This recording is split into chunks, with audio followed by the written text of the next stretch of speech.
In the book, The Laws of Human Nature by Robert Greene, he makes the argument that persona, personality, which comes from the Latin word persona, means mask, and that essentially everybody is wearing a mask all the time, and that if we didn't wear masks, we'd probably have a lot of problems in society. So what's the relationship between wearing the mask, being your authentic self, and the roles we all play on a daily basis? Well, that's what I'm going to explore today. So if you get any value out of this video or you just enjoy it, I just ask you to like and subscribe because that helps me out.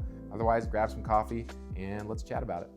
Now, the fact that we all wear masks, I think that's actually very true. And I think a lot of it depends on the role we play in our lives. Like, for example, if you're a boyfriend, you play the boyfriend role. If you're a girlfriend, you play the girlfriend role. If you're married, you're playing the husband role. If you're a father or a mother, you're playing that role. And we associate specific behaviors, attitudes, and mental states with those roles. I think, generally speaking, that's actually a very good thing. I think there's something to be said for those roles. Now, there's a lot of back and forth right now, particularly you could talk about like gender roles, for example, and there's a lot of breaking that down and trying to revolutionize it. And I'm not necessarily saying that's right or wrong, good or bad. But what I will say is I think there is genuine value in not only knowing what role you're playing, but playing that role to meet the expectations of the people who know you're in that role, if that makes sense. So in other words, if you're a father and we live in a social society, which we do, it is beneficial for you to play the role of father well for a couple of reasons. One, there are certain behaviors that a father performs, right? Let's say maybe that a father is disciplined, a father controls their emotions so that they can think clearly in times of stress, which is very important when you've got kids, of course. Maybe a father has certain knowledge about maybe some basic like home care things, stuff like that, right? These are things we probably all of us associate with being a father. And we could break that. We could try to get rid of that and say, no, being a father is limitless. There's no particular definition. But the benefits of us actually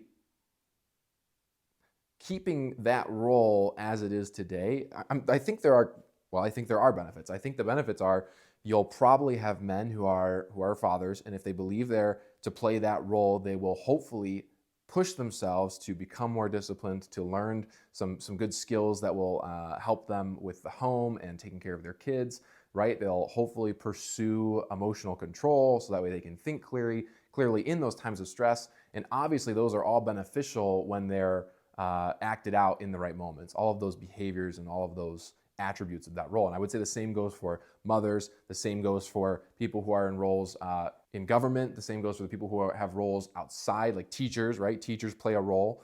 And I think the idea here is that, like I said, these are actually really good things. Playing these roles is actually a very good thing. And that if you not only play the role, but you dive into how can I play this role even better? I mean, is that disingenuous? I mean, is that not, are you not putting time and effort and energy into doing those things? And aren't those actions your own? And isn't that decision your own to play that role? So it's interesting to me that people tend to have problems with the idea of a role, and we promote constantly being genuine. And again, this is kind of all coming from what Greene said. It's really interesting that people have a problem with that when I think society has actually been propagated by these roles, and that maybe the roles aren't the problem. Maybe having those roles really isn't a bad thing. And if you personally feel limited in that role, I think you've got enough wiggle room. But on the other hand, and I think parenthood is a really good example of this, if you're a parent, you're going to have responsibilities, and you can't get away from those. Well, you could get away from those responsibilities, but what would that make you? A bad parent. Why? Because we've associated being responsible in these ways with fatherhood and motherhood. And guess what happens when we uphold that? Kids grow up to be better. They grow up with less behavioral problems. They grow up less likely to commit crimes and to basically just deconstruct the society. So clearly there is genuine functionality to the roles. And I just think that this whole concept challenges the idea that we should challenge the roles. I think if there is maybe new roles people want to play, we can sort of air those out and take them into consideration. But overall, I think roles are actually a good thing. And I think the fact that we're acting out those roles, I don't think there's anything wrong with that. I don't think that is in and of itself incorrect. And I think that we're finding that the more people try to break those roles down and essentially disassociate certain behaviors with these different roles and attribute them to other roles. I think we're finding it just doesn't really work. You might say we're in a transition period. I don't know. Maybe that's true. Maybe it will end up working out. But so far, it just doesn't seem like things are going very well in that regard. So maybe it is in fact a good thing to be not totally authentic. And I think maybe the real reason behind that, let me clarify that sentence.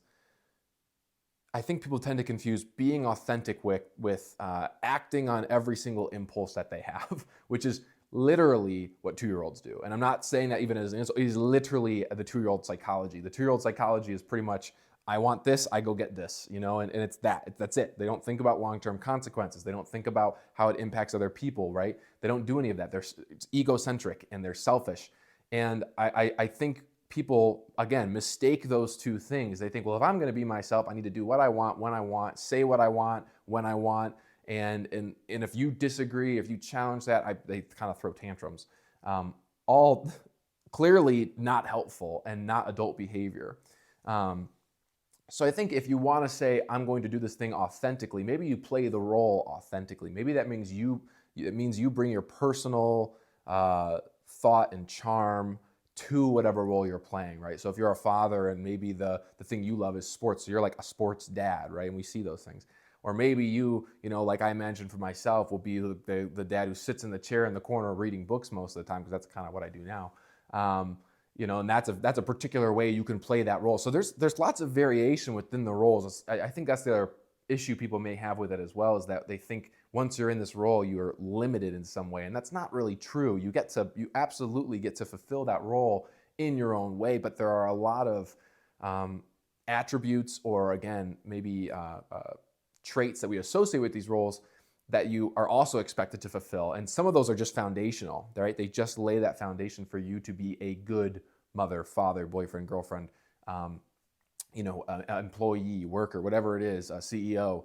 And I think that might be the trick, is reevaluating our ability to bring ourselves to these roles, but not shying away from playing the roles, not trying to break down these societal roles as if they are the cancer.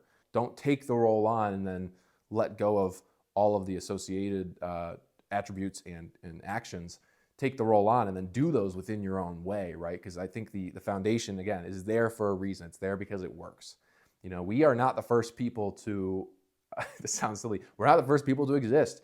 Hundreds of thousands of years, people have been trying new ways of living, and for some reason, these roles that we all kind of understand inherently have persisted over thousands of years. There are certain attributes, actions, and characteristics of these roles that seem to have persisted this whole time. So you have to think to yourself, well, maybe the reason for that is that a lot of these other ideas got weeded out beforehand.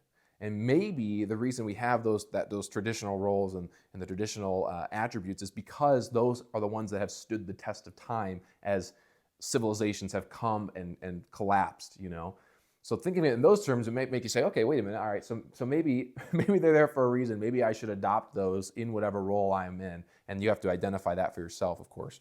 But in the role that you're in, how can you fulfill that role with that foundation of attributes and ideas, and then bring into it your personality, your characteristics, your character?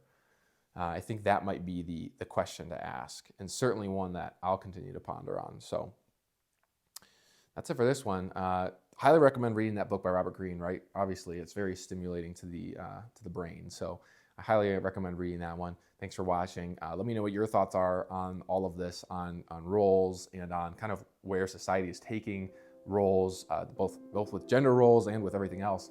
But let me know what you think about those things in the comments, and just share your perspectives. I'd love to read them. So thanks for watching, and I'll catch you next time.